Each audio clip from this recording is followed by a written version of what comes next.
진정한 사과 반드시 이끌어내고 하여튼 우리 할머니들 그동안 마음에 상처 받았던 거 다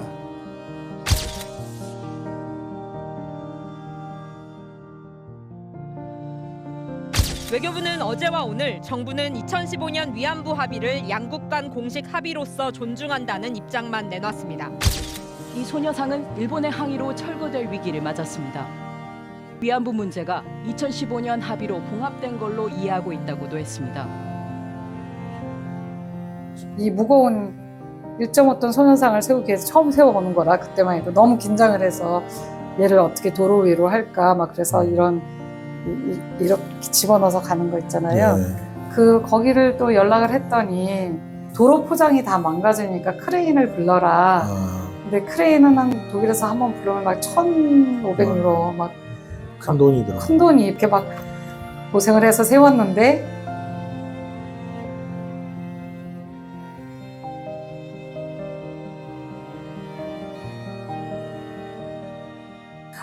제 이름은 한정화라고 하고요. 독일에는 1978년도에 이주를 해서 독일에서 고등학교를 나오고 대학 졸업을 한 이후에 1987년도에 베를린 장벽이 있을 때 베를린에 가서 이제 석사학위를 받으면서 여러 민주화 운동에 그럼 평화의 소녀상은 이제 2020년에 밑에고 공공부지에 세웠을 때 코리아 협의회가 많이 한국에 알려졌는데 어떤 계기로 2015 한일합의가 되면서 소녀상 철거를 일본 정부에서 요구하면서 해외에서도 소녀상 설립 운동이 시작이 되었어요. 공식적으로 대대적으로 하지는 못했어요. 그 이유는 비밀 누설 때문에 일본 정부가 알게 되면 엄청나게 모든 곳에 압력을 가해서 이제 프라이브록도 안 됐고 또 다른 도시 여러 도시가 이제 그 전에 그런 사례들을 봤을 때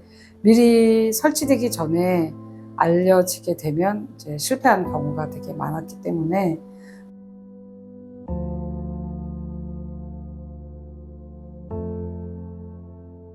(9월 28일에) 이제 소녀상을 제막을 하고 난 이후에 그 다음 날 즉시 그 다음 날 강만 장관이 이제 베를린에 세워진 소녀상이 우리 마음에 들지 않는다. 일본 정부의 입장과는 다르다. 소녀상을 철거하도록 최대한 노력하겠다고 공식적으로 선포를 하고 그때 당시 파리에서는 독일, 프랑스, 미국, 일본 이렇게 인도 태평양 전략이라는 것을 관련으로 회담이 있었어요. 10월 1일인가 2일에 회담을 하고 나서 7일에 직접 저희를 찾아와서 철거 명령장을 들고 왔어요. 이메일로 온 것도 아니고 편지로 온 게 아니라 손수 그런 사례 저도 독일에서 처음 경험을 했는데 이 소녀상이 위험하다. 전쟁, 분쟁을 일으킬 수 있고 너희가 소녀상을 세움으로써 한일 갈등의 문제를 독일로 들여오고 독일의 공공장소를 도구화시켜서 독일이 한국 편을 들게 하고 그래서 독일과 일본 간의 관계를 어렵게 하고 정말 충격적인 기분 나쁜 내용을 잔뜩 담아서 철거 명령을 내렸어요. 그리고 일주일 안에 열흘인가 일주일 안에 소녀상을 10월 14일까지 딱 일주일 안에 소녀상을 철거하지 않으면 우리 구에서 직접 철거를 하고 벌금을 2,500유로를 물어라. 주말 동안 완전히 무슨 소설책을 쓸 정도로 자세하게 리서치를 써서 화요일에 가처분 신청을 올렸어요. 그러면 판결이 나기까지는 소녀상을 묻히면 돼요. 결정이 나지. 일단 소송을 걸면 이제 시간을 벌 수 있고. 그리고 저희 이제 막 급하게 서명 운동을 했는데 이틀 만에 12,000 서명이 되고 그다음에 집회를 10월 13일에 저희가 이틀 만에 준비를 했는데 정말 많은 사람들이 왔어요. 그리고 이메일이나 뭐 이런 것이 일본의 국어뿐만 아니라 전 세계에서 빗발치게 와서 밑에 군청장이 이제 나중에 면담할 때 농담하듯이 정말 많은 곳에 메일이 왔는데 이제 자기가 북극에서도 메일을 받을 거다 정도로 얘기를 하고 우리가 너무나 캠페인을 잘해서 밑에구청장도 너무 놀랐어요. 그래서 독일 내에서도 어떤 관료들도 이 소녀상 문제가 단지 아시아의 문제가 아니라 상당히 전 세계적으로 영향력이 있는 문제라는 걸 인식을 하게 만든 계기가 됐네요. 심지어 극우당도 저희를 지지해 줬어요. 그 정도로. 그 정도로 핫 이슈였어요. 밑에구에서는 처음으로 그런 일이 있었고 언론에서도 몇 차례나 보도를 해주고 해서 결국에는 저희가 철거 명령은 이제 회수가 됐어요.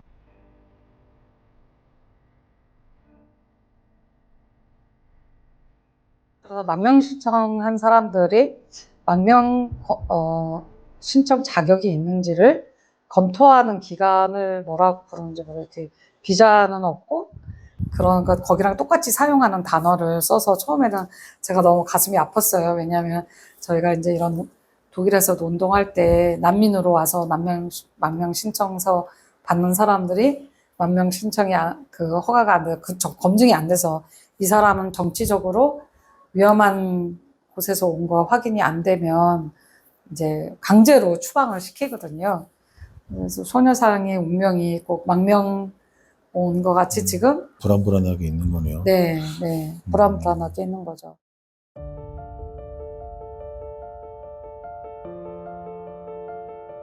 한두 번이 아니에요. 저희가 전시를 한다, 소녀상 관련으로, 일본 위안부 관련. 그러면 그쪽 갤러리 쪽에다가 일본 정부가 찾아가든지 무슨 그런 서류, 그러니까 그런 자료들, 일본 정부가 이미 과거에 사죄를 했는데 한국에서는 계속 이렇게 하고 여성들이 자발적으로 갔다 뭐 이런 내용들, 그런 거를 보내요. 뭐 강연을 갔을 때도 그랬고 전시할 때도 그렇고 항상 일본 정부가 저희가 뭘 하면, 이 주제로 뭘 하면은 다 모니터링을 하고 있어요. 저희가 하고 있는 사업이 청소년 사업이 있는데 그게 베를린 시의 재단에서 받고 있는 사업이 있어요. 근데 그쪽 재단 측에서 일본 대사관이 지금 우리를 방문하기 때문에 회의의 그 면담 준비를 위해서 우리 프로젝트를 검토를 해보겠다 하면서 저희 신청서를 베를린 시의 문화부과에 보내게 됐어요. 심지어 전 독일에 있는 박물관들도 다 찾아다녔어요. 제가 들리는 말로는 박물관 쪽에서 아는 사람들 통해서 일본 대사관이 이미 찾아가서 같이 식사하자고 하고 이런 얘기를 했다, 이런 얘기도 다 들려오고 있어요. 그래서 밑에구 의원들이, 밑에구청장들도 생각이 있으면서 외국 대사관이 찾아온 건 처음이라고. 아, 정말요? 네. 아, 그렇게 그러면은 일본의 대사관 직원들이 이렇게까지 작은 단위의 기초단체까지 와가지고 로비 활동을 한다고 사실상 볼 수 있었던 거예요. 네, 그리고 또 하나 정말 제가 가슴 아픈 이야기가 있는데, 저희가 협력하고 있는 주변에 있는 학교도 사실 2019년도에 저희가 그 사업을 하면서 여학생들하고 참 굉장히 친해지고, 그런데 일본 대사관과 거기 독일 학교 뭐는 감독관에다가, 베를린시 감독관에다가 컴플레인을 넣고 그리고 교장 선생님까지 찾아가서 학교가 발칵 뒤집어졌대요. 예, 일본 대사가 찾아간 적이 없어가지고, 그래서 학생들이 그냥 막 굉장히 큰 컨퍼런스를 하고, 자기도 거기 불려가고, 같이 하던 선생님도 불려가고, 그래서 막 토론을 하고 그랬다고 하더라고요. 그래서 이쪽에서 굉장히 의심스러운 눈으로 저희가 마치 외교 갈등이 있고 이런 어려운 주제를 일본을 나쁘게 하려고 하는 것 같이 그런 느낌을 주고 협력을 이제 취소하고, 정말 그때 지금도 눈물이 나요. 그 얘기를 들으면. 미국 같은 경우는 여러 곳에 세워져 있거든요. 공공장소에 뭐 샌프란시스코라든지 애틀란타라든지 글렌데일이라든지 필라델피아도 지금 공식적으로 통과가 되고, 그런 거를 보면 미국에서는 막 그렇게 일본이 압력이 와도 미국 정부가 막 일본 눈치 안 보잖아요. 여전히 뭐 그렇다 그래서 미국과 일본의 관계가 그 사이에 나빠진 거 있나요?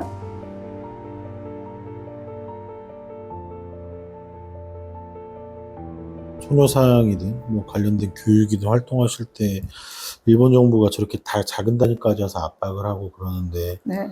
뭐 한국 정부에서는 그거에 대해서 좀 도움을 준다거나 한국 대사관이 뭐 좀 이런 것들이 있나요? 한국 정부에서 이제 나서지 않은 거는 괜찮았는데 지금은 4년이라는 시간이 거의 흘렀고 일본이 저렇게까지 하고 다니는 게 너무 많고 그거를 모든 거를 저희 보고 알아서 하라 저희한테만 다 맡길 수 있는 거 아니잖아요. 저희가 저도 한국 신문이고 지금 이 어려운 일을 하고 있고 독일에서 정말 최초로 이런 성폭력 문제라는 거를 독일에서 전혀 다루지 않고 있는 주제를 저희가 다루고 있고 정말 어렵게 박물관까지 만들어서 교육적으로 하고 있고 학교에도 지금 공식적으로 하려고 준비하고 있고 너무나 같이 하는 그런 쪽에서 너무 좋다고 얘기를 하고 있는 상황에 한국 정부에서는 이제는 좀 저희를 좀 보호해줘야 될 때가 되지 않냐. 너무 힘드니까 제가. 같이 하는 동료들도 너무 어려운 거예요. 이게 계속 긴장된 상황이 4년째 하는 게 너무 어렵고 다들 지치고 그러니까 이 소녀상이라는 그 현상이 지금 세계 곳곳에 세워지고 이주온 한인들이 주가 돼서 세워지고 있잖아요. 열악한 식민 지배를 받았던 우리들이 하고 있는데 역사에 남을 이야기라고 생각해요. 이런 사례가 없었고 특히 정말 열악한 소녀 여성들 그때 당시에도 가난한 층의 여성들이 이렇게까지 목소리를 내게 된 것은 한국 사회가 민주화가 됐기 때문에 그리고 여성 인권 있는 여성 운동으로 해서 여기 독일까지 확산이 돼서 저는 항상 얘기할 때 이거는 정말 성공적인 사례다. 여성 운동의 피해 여성과 활동가들이 같이 이렇게 만든 거라 자랑스러워야 돼요. 저는 소녀상이 독일까지 온 것을 굉장히 자랑스럽게 생각해요. 가치가 있는 거거든요. 그래서 그 가치를 한국 정부에서 알고 가능하면 일본의 그 제국주의적인 것을 같이 해결하도록 독일 정부에나 알려야 돼요. 정말 한일 관계를 개선시키고 싶으면 한국 정부에서 열심히 연구를 해서 어떻게 하면 일본 사회가 변할 수 있는지, 일본 정부를 어떻게 변할 수 있는지 압력을 넣던지 아무튼 시간 연구를 해야 된다고 생각해요.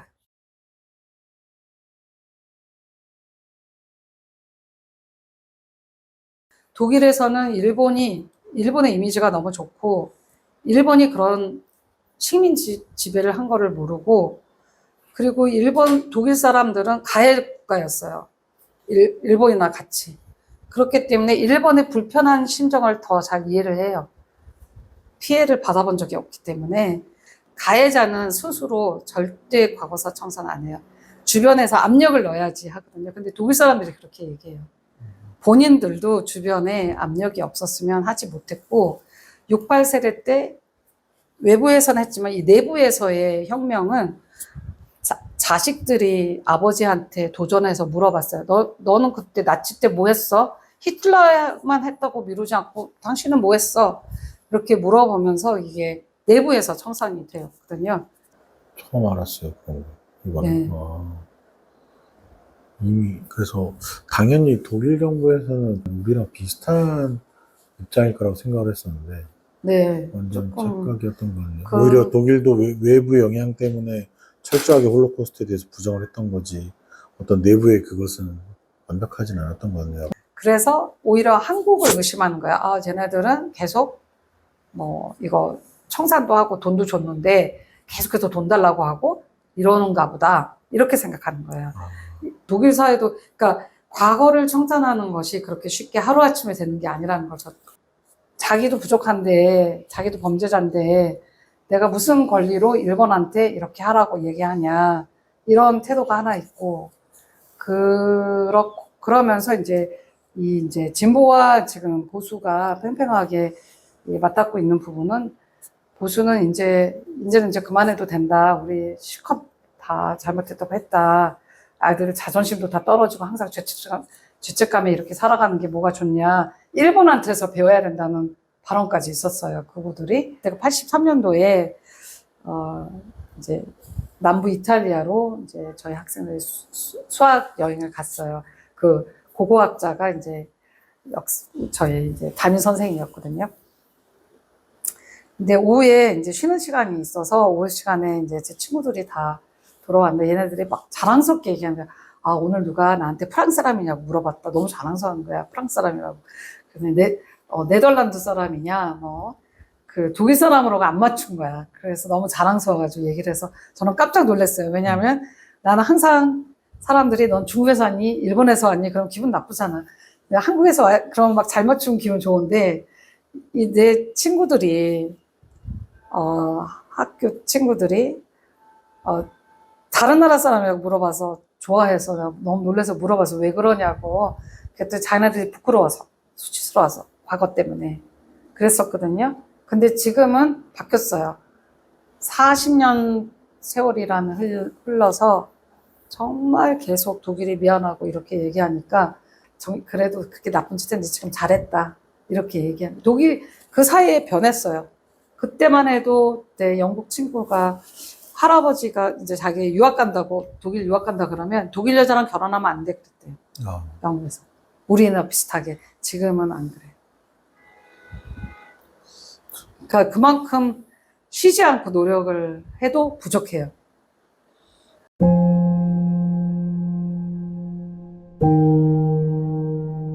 소녀상이 보편적이지 않다고 얘기하는 것도 굉장히 문제예요.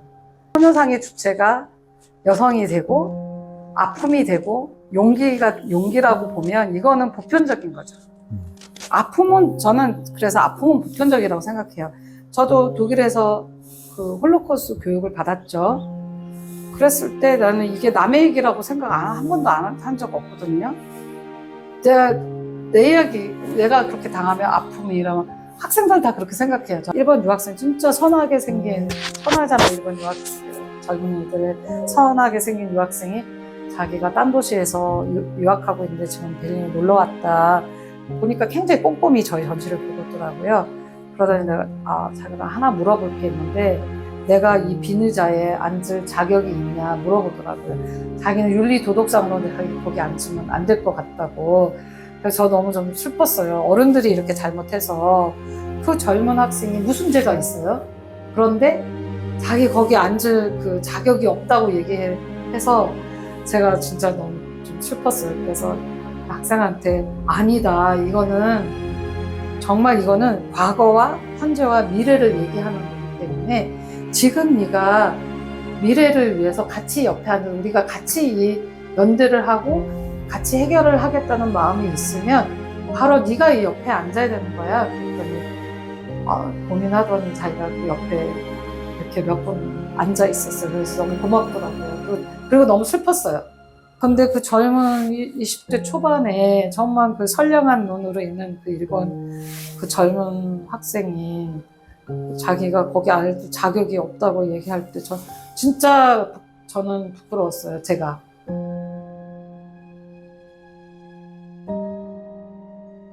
독일 내에 저희가 알기로는 베를린은 상당히 좀 진보적인 시민들이 많은 걸로 알고 있는데 독일 내에서 최근에 요거와 관련돼서 뭐 짧은 기간이긴 하지만 좀 반응들은 어떤가요, 현재? 이번 발언으로 독일에도 있는 깨시민들이 지금 엄청 화가 났어요. 말도 안 되는 얘기다. 이게 어떻게 일방적이냐. 그리고 그 가해자 일본 정부가 하는 말을 이렇게 들어줘야 되냐. 여러 군데서 지금 성명서가 나오고 신문 보도도 나오고 그리고 특히 이제 청년 3인당에서 이 안건을 소녀상 철거 반대하는 안건을 올리고 굉장히 좋게 설명을 했어요. 이 소녀상의 가치를 탈식민주의적이고 페미니즘적이고 보편적인 주제다. 그렇게 강조를 했는데 그것이 이제 시 차원에 있는 3인당 총회 총 당회의에 안건으로 올라갔어요. 독일 베를린에서 지금 탈식민주의 운동이 일어나고 있는데 과거의 식민주의 지배 때의 잔재를 없애는 그런 운동이 일어나고 있어요. 그래서 길 이름 같은 것도 식민 지배자였던 길 이름이 있고 동상도 있고 이런 거를 지금 치우고 이름도 바꾸고 이런 운동이 일어나고 있는데 그 안에서도 소녀상이 하나의 탈식민주의적인 그 동상으로 이제 인정을 받고 있고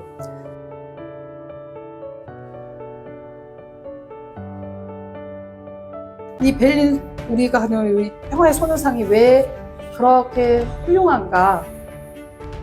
김학순 할머니가 증언을 시작해서 20년 만에 이 조형물이 생긴 거잖아요. 이 소녀상 안에는 할머니들의 모든 아픈 이야기와 지금 현재 수요시를 하는 이야기며 강간을 당하고 거기서 있었으며 집에 돌아와서 지금까지의 이야기 할머니들이 수없이 많은 증언을 했잖아요. 그것이 다 녹아서 이 작품에 들어있기 때문에 훌륭한 예술 작품이에요. 한국 사회에서 기적같이 목소리를 만들어낸 거거든요. 그냥 그 얘기만 한 게 아니라 동상까지 만들어서 기억 사업을 하고 이렇게 하는 거는 거의 없는 거라 일본 정부가 아무리 그렇게 외교관들이 그렇게 해도 우리가 이긴다 그렇게 생각해요. 왜냐하면 소녀상은 정말 시민들의 모금으로 독일까지 왔잖아요. 시민들이 세운 거고 그 한국에서 반대하는 사람이 있어도 우리가 5천만이면 2천만 명의 시민들이 소녀상을 지지하고 있지 않을까? 이렇게 생각하면 되게 힘이 나요.